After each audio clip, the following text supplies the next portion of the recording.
দেখ ভাই, আমরা দোকানদার হারামের টাকা ইনকাম করি না যে তোদেরকে কিছু টাকা ধার দেওয়ার পর তোরা দিবি না আমরা ভুলে যাব। একবার তোদের যদি আমরা ধার দেই না, সেই টাকা যদি তোরা না দিস, মৃত্যুর আগ পর্যন্ত আমাদের মনে থাকবে। তাই ভাবিস না যে আমরা সব ভুলে যাব। আমাদের সামনে দিয়ে নাটক করে 1 বছর 6 মাস পরে যাবি যে কিছু মনেই নেই, এর জন্য ভাবিস না, আমাদের সব মনে থাকে।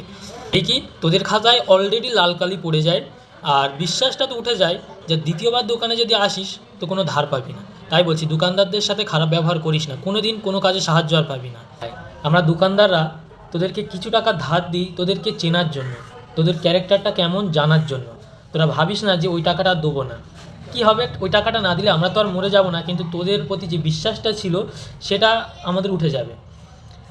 এই কি তোদের খাতায় অলরেডি লাল কালি পড়ে যায়, আর বিশ্বাসটা তো উঠে যায় যে দ্বিতীয়বার দোকানে যদি আসিস তো কোনো ধার পাবি না। তাই বলছি, দোকানদারদের সাথে খারাপ ব্যবহার করিস না, কোনো দিন কোনো কাজে সাহায্য আর পাবি না। ধার নেওয়ার আগে কাস্টমার বলে যে টাকা এদিন দিয়ে দেবো, একটা ডেট দিয়ে দেয় নির্দিষ্ট দিন, কালকে কিংবা পরশু কিংবা কয়েকদিন পর। তা ভালো, আমরা ধার দিই। তারপরে কি হয় যে কাস্টমার ধার দেওয়ার পর টাকা দেওয়ার কথা ভুলেই যায়, আর মনেই থাকে না।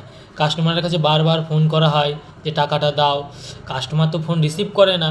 আর রিসিভ করবে কি, সামনে যদি দেখা হয় তো উল্টো সাইড দিয়ে পালায়, দোকানের সামনে তো আসেই না। যদিও বা সামনে কোনো দিন পড়ে যায়, পড়ে গেলে সে কি নাটক, সে কি লেভেলে অ্যাক্টিং, আমার এই সমস্যা ছিল ওই সমস্যা ছিল। ঠিক আছে ভাই, দোবানি, কালকে গিয়ে দিয়ে আসবো কোনি।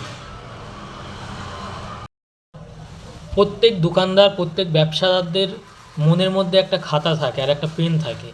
ওই পেনের লাল কালিটা যেন তোদের খাতায় না পড়ে যায়, বুঝতে পারলি তো?